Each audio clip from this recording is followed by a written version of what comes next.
This is Theology Bits with Pastor Ben, a ministry of Central Lutheran Church, Eugene, Oregon. This week we continue in our series Continuity and Change in the Old Testament, number 6, which is the focus on Sinai.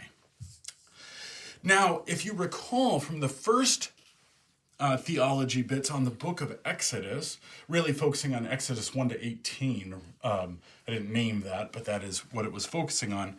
We were led to this question of who were they? Well, they saw themselves as a people of God, and a whole people, not just a family, but a people, a complex people who were enslaved and now coming out of slavery. And that they were going to know that they were chosen by God. Remember, God remembering his covenant that God had made with Abraham. And so that these people were in fact chosen. And that the goal of the first half of the book of Exodus, them leaving Exodus through all the plagues, through everything else, was that this people of God could know both that they were chosen and who God was. This was the focus. Now something new arises at Mount Sinai. Out in the wilderness, after they've left Egypt, they go out in the wilderness. They come to a place called Sinai, which is a mountain in the wilderness. We don't know where it is. In fact, the biblical authors did not know where it was. It was simply a name. And at Sinai, Moses receives Torah, most famously the Ten Commandments. But it includes more than just the Ten Commandments. But Torah is what we would generally call it. Often translated into English as law, but that's not really a full translation. It means something more like divine instruction, meaning not just rules, but all kinds of different things. And in it, Torah consists, and we'll use the Ten Commandments just for our kind of heuristic tool to think about this. It exists in 2 tables. You have 2 tablets of stone.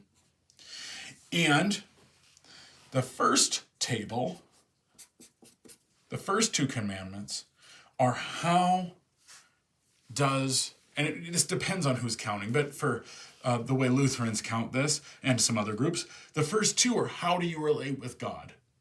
And then the third one actually is in the middle, so we'll take a minute for that in a minute. And then numbers 4 to 10 are about how do you relate with your neighbor. So it's God, and then how do you relate with one another. We'll find the third one is in fact in the middle. This is the one on Sabbath, which kind of has to do with both things. But why I want to emphasize this is because it shifts radically what they would have expected was an aspect of religion, which is it brought in the question of ethics. And ethics are something that in Israel, just like in everywhere else, they thought they were important, but they did not tend to think of them as part of relationship with God. They tended to think that relationship to God was structured around worship. And if this is God, if this is Israel, it really didn't have to do that much with how you dealt with other people. Because after all, this is how I worship God. And so the realm of what we would call religion was this. It was a worship relationship. And if you read the book of Genesis and the early part of Exodus, you discover that. There's very little about how do you treat one another included. There's some good advice and bad advice, but it doesn't have anything to do really with how you relate to God. Might be surprising, but you might go back and look at Genesis and you'd be shocked that Ethics aren't really part of it. There was a radical division. How you treated one another in Israel or Israel to other people was an ethical discourse, and ethics were valuable, but they just weren't part of this relationship. This idea that how you treated one another mattered to God was not known. Well, at Sinai, all that's thrown apart because of this dynamic. Depending how you count it, 70 or 60% of these commandments are about how you treat one another. And the reason is, and worship has been structured completely different. So that instead of these things being separate, worship is encompassing. So how you treat one another, the ethical life you live, is included in how you relate to God.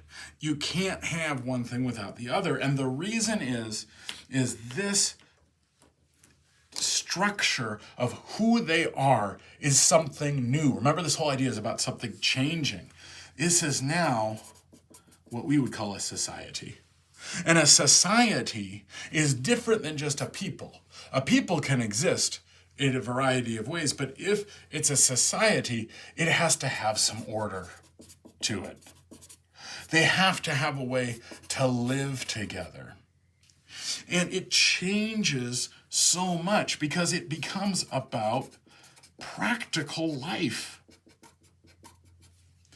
And so what we have then is, if they are a society, not just a people, then how they are going to live their life matters for their worship to God. If they are the people of God, that needs to be expansive.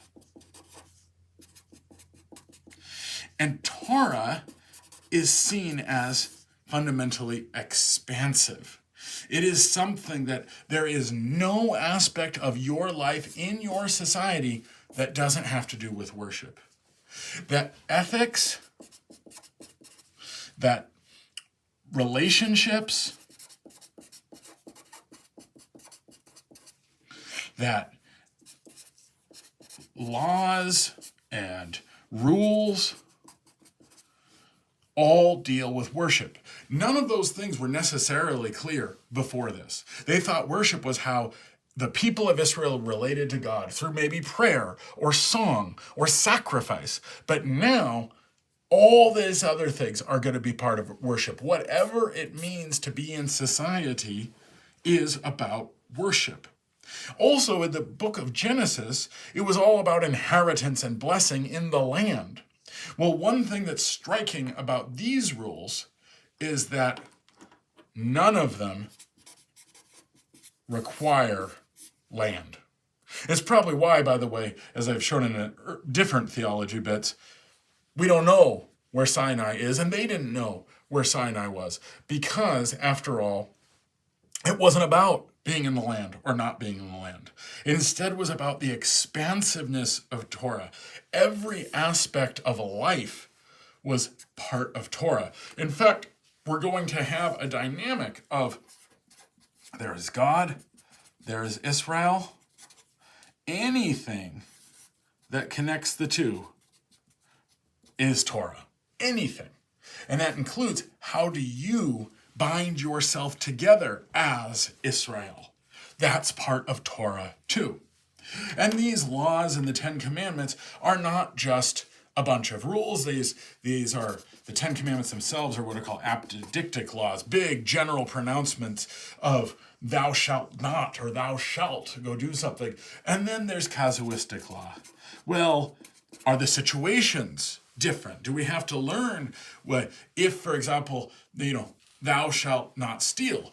Well, you shouldn't. But then, if someone does this, how do you execute judgment? Do you execute judgment exactly the same way? Well, if it's a very small thing, then is that the same if it's very large? If there was a misunderstanding behind it rather than deliberate intention, is that going to be different? Well, it addresses those things, and it will set the tone for the whole aspect of life, because again, whatever makes your society, whatever makes the kind of order that you need to organize your life to oppose the chaos of disorder, is part of your worship of God. And so this is just a completely new way of approaching how is it that one is religious. Well, here it now includes ethics, and it is because they see themselves in a new component of life. That is, they are a society of the people of God, not just an amorphous people. This has been Theology Bits. I'm Pastor Ben.